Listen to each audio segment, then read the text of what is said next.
Supreme court ने 18 मार्च यानी सोमवार को स्टेट बैंक ऑफ इंडिया से कहा कि इलेक्टोरल बॉन्ड से जुड़ी सभी जानकारी साझा करे। कोर्ट ने कहा 21 मार्च की शाम तक SBI शपथ पत्र दाखिल कर कहे कि कोई जानकारी छिपाई नहीं गई। इलेक्टोरल बॉन्ड से जुड़ी जानकारियां साझा करने को लेकर अब तक कई तरह के सवाल भी उठाए जा रहे हैं। आपको बता दें, पहले यह सवाल सुप्रीम कोर्ट ने स्टेट बैंक ऑफ इंडिया यानी SBI के सामने जानकारी साझा न करने को लेकर उठाए। वहीं फिर इसके बाद दूसरा सवाल ये उठा कि जैसी जानकारियां साझा की गई हैं उसमें ये मालूम नहीं चल रहा कि किसने किस राजनीतिक दल को कितने रुपए का इलेक्टोरल बॉन्ड के जरिए दिए हैं। इन सवालों के जवाब सुप्रीम कोर्ट के हस्तक्षेप के बाद मिलने लगे, मगर एक सवाल अभी भी कायम है। इस सवाल पर बाद में आएंगे, लेकिन इसके पहले आपको बता दें राजनीतिक दलों और इलेक्टोरल बॉन्ड से मिले चंदे के बारे में। दरअसल बीजेपी पार्टी को मिले हैं 6,986 करोड़ रुपए, TMC को मिले हैं 1,397 करोड़ रुपए, कांग्रेस को 1,334 करोड़ रुपए, BRS को मिले हैं 1,322 करोड़ रुपए, BJD को मिले हैं 944 करोड़ रुपए, वहीं DMK को मिले हैं 556 करोड़ रुपए। वहीं साथ में आपको बता दें इलेक्टोरल बॉन्ड्स में किन कंपनियों ने सबसे ज्यादा खरीदा और किस कंपनी ने सबसे ज्यादा इलेक्टोरल बॉन्ड्स के जरिए चंदा दिया है,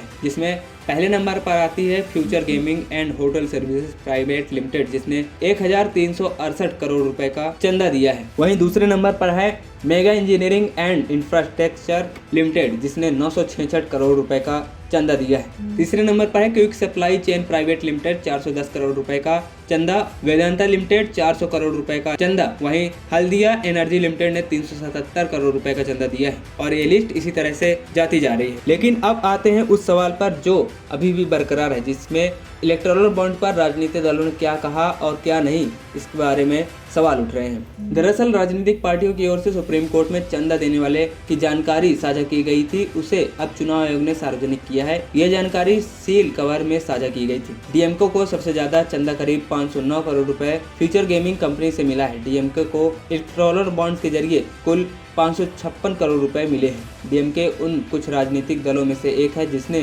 चंदा देने वाले की जानकारी साझा की है। बीजेपी, कांग्रेस, TMC और आम आदमी पार्टी ने ये जानकारी चुनाव आयोग से साझा नहीं की थी। आपको बता दें बीजेपी ने कहा था कि चंदा देने वालों के नाम का कोई रिकॉर्ड नहीं रखा जाता। TMC और जनता दल यूनाइटेड यानी JDU ने 2018-19 में चंदा देने वालों की पहचान सार्वजनिक नहीं की थी। JDU ने 2 चंदा देने वालों के नाम बताए थे। ये नाम श्री सीमेंट और भारती एयरटेल के हैं। TMC ने किसी भी चंदा देने वाले का नाम नहीं बताया। TMC ने इस बारे में कहा कि कई सारे बॉन्ड्स हमारे पार्टी कार्यालय में ड्रॉप बॉक्स में डाले गए हैं या पार्टी समर्थकों के जरिए हम तक पहुंचाए गए हैं। हमारे पास चंदा देने वालों की जानकारी नहीं है। JDU ने ऐसा भी कारण चुनाव आयोग को दिए गए जवाब में बताया था। वहीं इलेक्टोरल बॉन्ड्स को कई जानकार लोकतंत्र के लिए खतरनाक बता चुके हैं। जब सुप्रीम कोर्ट ने इलेक्टोरल बॉन्ड्स को असंवैधानिक करार दिया था, तब वरिष्ठ वकील प्रशांत भूषण ने कहा कि इस फैसले का भारत के लोकतंत्र पर लंबा असर होगा। ऐसे में अब लौटते हैं मूल सवाल पर कि क्या इलेक्टोरल बॉन्ड्स लोकतंत्र के लिए खतरनाक साबित हुए। दरअसल इलेक्टोरल बॉन्ड से मिली जानकारी में पारदर्शिता,